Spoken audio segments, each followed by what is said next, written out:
खट्टी मीठी गोलियां। बबीता अपने पति अरविंद, बेटे परम, बहू सोनम और बेटी मीरा के साथ रहती है। उसके घर में सब लोगों को छोटी छोटी बातों पर ज्यादा रिएक्ट करने की आदत है। सब लोग हर छोटी छोटी बात पर दवाई खाते रहते हैं। सोनम, मेरे फोन का चार्जर कहाँ है यार? इतनी इंपॉर्टेंट मीटिंग है मेरी और मेरा चार्जर ही नहीं मिल रहा। ओहो, कोई चीज मुझे टाइम पर मिलती नहीं। मेरा तो सर दर्द हो गया। मुझे जल्दी से कोई सर दर्द की दवाई दे दो। हाँ, अभी लेकर आती हूँ। सोनम की सास बबीता ये सुन लेती है। परम बेटा, इतनी छोटी सी बात पर दवाई खाना ठीक नहीं। इतनी दवाई खाने से सेहत खराब हो जाती है। माँ, इस वक्त मेरा सर दर्द के मारे फटा जा रहा है। मुझे दवाई तो खानी ही पड़ेगी। वैसे भी थोड़ी देर में मेरी इतनी इंपॉर्टेंट मीटिंग है। सोनम यार, जल्दी से दवाई लाकर दो ना। सोनम सर दर्द की दवाई लाकर देती है और परम खा लेता है।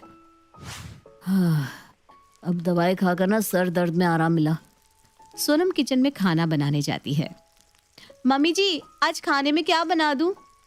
एक काम करो, आज खाने में आलू की सब्जी और पूरी बना लो, मजा आ जाएगा। वैसे भी बहुत दिन हो गया आलू पूरी खाए। सोनम की ननद मीरा आलू पूरी का नाम सुनते ही खुश हो जाती है। अरे वाह, आज तो आलू पूरी बन रही है। मुझे ना बहुत ही ज्यादा पसंद है। आज तो खाने में मजा ही आ जाएगा। सोनम किचन में आलू पूरी बनाने लगती है। तभी पूरी तलने में सोनम का हाथ जल जाता है। ओ मारे, मेरा तो हाथ ही जल गया। आ, आ। सोनम जोर जोर से चिल्लाती है। सोनम के चिल्लाने की आवाज सुनकर उसकी ननद मीरा और सास बबीता आते हैं। क्या हुआ बेटा? देखो ना मम्मी जी, मेरा कितना हाथ जल गया। अरे बेटा, थोड़ा सा ही तो लगा है। लाओ दवाई लगा देती हूँ, ठीक हो जाएगा। नहीं नहीं मम्मी जी, इतना ज्यादा जल गया है, मुझे तो दवाई ही खानी पड़ेगी। अरे बहू, इतनी सी बात पर दवाई खाना अच्छी बात नहीं है। मम्मी जी, आप नहीं समझेंगी, कितना दर्द हो रहा है मुझे, दवाई तो खानी ही पड़ेगी। सोनम जाती है और दवाई खा लेती है। दवाई लेने के बाद तुरंत सोनम कहती है, हाँ, दवाई खाने के बाद ना हाथ की जलन कुछ कम हुई, नहीं तो दर्द के मारे मेरी तो जान ही निकल रही थी। कमाल है, बहू ने अभी तो दवाई खाई। दवाई खाते ही दर्द में आराम कैसे हो सकता है? थोड़ा तो वक्त लगता है ना दवाई को अपना काम करने में। सोनम फिर से गर्मा गर्म पूरियां बनाने लगती है। अरे वाह भाभी, गर्मा गर्म आलू पूरी बन गई। मुझसे तो अब कंट्रोल ही नहीं हो रहा, मैं तो खाने बैठ रही हूँ। मीरा गर्मा गर्म आलू पूरियां खाने लगती है। अरे वाह भाभी, बहुत टेस्टी बनी है। सच में दीदी, आप पेट भर के अच्छे से खाना। मीरा आलू पूरी खाती जा रही थी और वो इतनी स्वादिष्ट बनी थी कि वो कुछ ज्यादा ही खा लेती है। अब ज्यादा खाने से मीरा का पेट दर्द होने लगता है। मीरा अपना पेट पकड़कर सोफे पर बैठ जाती है। क्या हुआ मीरा? अरे माँ, बहुत पेट दर्द हो रहा है। आज भाभी ने आलू पूरी बनाई थी और इतनी टेस्टी थी कि मुझसे रहा नहीं गया। स्वाद स्वाद में कुछ ज्यादा ही खा लिया। अब मेरा पेट दर्द कर रहा है। मुझे पेट दर्द की दवाई खानी पड़ेगी। अरे बेटा, इतनी छोटी सी बात पर दवाई नहीं खानी चाहिए। माँ, आप समझ ही नहीं रही हो। बहुत तेज पेट में दर्द है, दवाई खानी ही पड़ेगी। मीरा जाकर पेट दर्द की दवाई खा लेती है। दवाई मुंह में रखते ही मीरा कहती है, अरे वाह, दवाई खाने के बाद तो मेरा पेट दर्द बिल्कुल ठीक हो गया। ये कैसे हो सकता है? दवाई खाने के तुरंत बाद ही सब लोग कैसे ठीक हो सकते हैं? कोई तो बात जरूर है, मुझे पता लगाना होगा। तभी बबीता के पति अरविंद वहां लंगड़ाते हुए आते हैं। अरे क्या हुआ आपके पैर को? कुछ नहीं, घूमने गया था दोस्तों के साथ। बातों में आज थोड़ा ज्यादा ही लंबा घूमने निकल गया। अभी पैर दर्द के मारे फट रहे हैं। जल्दी से कोई पैर दर्द की दवाई दे दो। अरे इतनी सी बात पर दवाई क्या खानी? इतनी दवाई खाना सेहत के लिए अच्छा नहीं होता। बबीता, अभी पैरों में इतना दर्द हो रहा है, दवाई लाकर दो ना। जिसे दर्द होता है ना, उसे पता रहता है कि कितनी जरूरी है दवाई। बबीता अरविंद को दवाई देती है। अब जाके पैरों में आराम मिला। इनका भी पैरों का दर्द दवाई खाते ही ठीक हो गया। तभी बबीता का ध्यान अरविंद को दी हुई दवाई पर जाता है। वो हैरान रह जाती है। उसने अरविंद को दवाई की जगह खट्टी मीठी गोली देती थी। वो मुस्कुराने लगती है। सच में आपके पैरों का दर्द ठीक हो गया? और नहीं तो क्या, दवाई इतनी अच्छी थी कि तुरंत दर्द ठीक कर दिया। नहीं तो आज सारा दिन मैं दर्द से परेशान रहता। अब समझी मैं पूरी बात। दर्द इतनी जल्दी ठीक कैसे हो जाता है। अगले दिन सोनम घर की साफ सफाई कर रही थी, तभी उसका हाथ टेबल के कोने पर लग जाता है। वो दर्द से चिल्लाती है। मेरा हाथ टूट गया। बबीता और मीरा भी आ जाते हैं। क्या हुआ बहू? मम्मी जी देखिए ना, टेबल से टकरा कर मेरे हाथ में बहुत चोट लग गई है।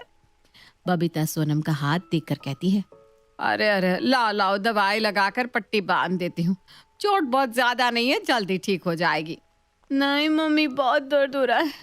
इस चोट को ठीक करने के लिए मुझे दवाई ही खानी पड़ेगी। अच्छा रुको, मैं दवाई लेकर आती हूँ। मेरे पास ना एक ऐसी दवाई है जिससे चोट बहुत ही जल्द ठीक हो जाती है। बबीता सोनम को दवाई लाकर देती है। सोनम जल्दी से दवाई खा लेती है।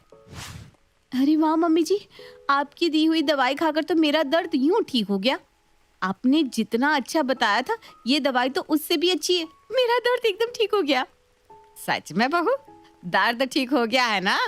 हाँ, नहीं तो क्या मम्मी जी, ये देखो, अब तो मैं अपना हाथ अच्छे से हिला पा रही हूँ, सारे काम भी कर पा रही हूँ। ये सुनकर बबीता मुस्कुरा देती है और खुद से कहती है, अरे वाह, ये दवाई की जगह खट्टी मीठी कैंडी देने वाला आइडिया तो काम कर रहा है।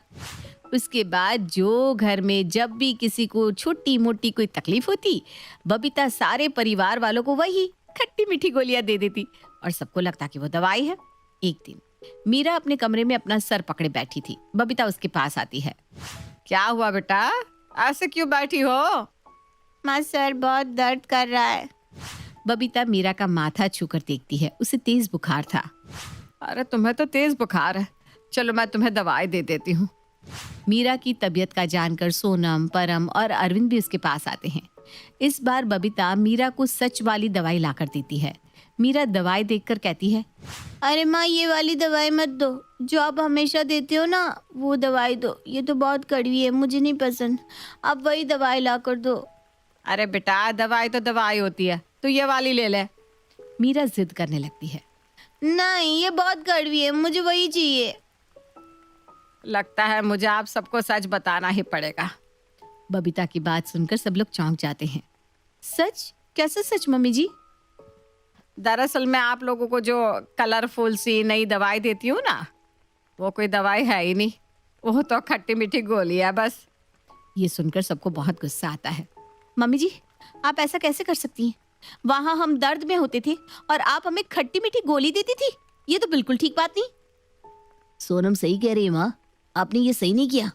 और नहीं तो क्या, वो तो अच्छा हुआ किसी को कोई तकलीफ नहीं हुई। वही तो, किसी को कोई तकलीफ नहीं हुई ना। सच तो यही है कि आप लोगों को हर छोटी छोटी बात पर दवाई खाने की आदत हो गई थी। हल्का सा सर दर्द हुआ तो दवाई, थोड़ा सा जल गया तो दवाई, थोड़ा ज्यादा खा लिया तो दवाई, थोड़ा ज्यादा चल लिया तो दवाई। आप सब लोग हद से ज्यादा दवाई खाने लगे थे। आप सबको पता है ये सब दवाई ना केमिकल से बनती है। अगर कम मात्रा में लो तो रोगों से लड़ने में मदद करती है, लेकिन बहुत ज्यादा खाने लग जाओ तो शरीर को नुकसान देती है। और आप सब लोग तो हर छोटी छोटी बात पर दवाई खाने लगे थे। हम आपकी बात समझ रहे हैं, लेकिन मम्मी जी, हम दर्द में दवाई ना खाए तो क्या करें? बिना दवाई खाए दर्द ठीक भी तो नहीं होता। ऐसा नहीं है बहू, छोटे मोटे दर्द किसी और तरीके से भी ठीक हो सकते हैं। जब अरविंद जी को पैरों में दर्द था तो मैंने गलती से उन्हें दवाई की जगह खट्टी मीठी गोली दे दी और उनका दर्द ठीक हो गया। तब मुझे समझ में आया कि दर्द शरीर में नहीं, हमारी सोच में है। और तब मैंने छोटी छोटी बातों के लिए आप सबको दवाई की जगह यह खट्टी मीठी गोली देना शुरू कर दिया। और आप सबको लगता था कि दवाई है और आपका दर्द ठीक भी तो हो जाता था। तो ये बात है। अब हमें समझ में आया मम्मी जी कि छोटे मोटे दर्द में दवाई नहीं खानी चाहिए। सॉरी मम्मी जी, अब से ना हम बेवजह दवाई नहीं खाएंगे। सब लोग मुस्कुराने लगते हैं।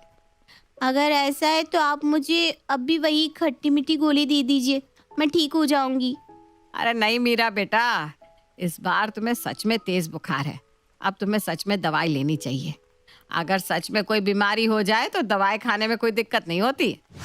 वो मीरा को दवाई देती है और मीरा जल्दी ही ठीक हो जाती है।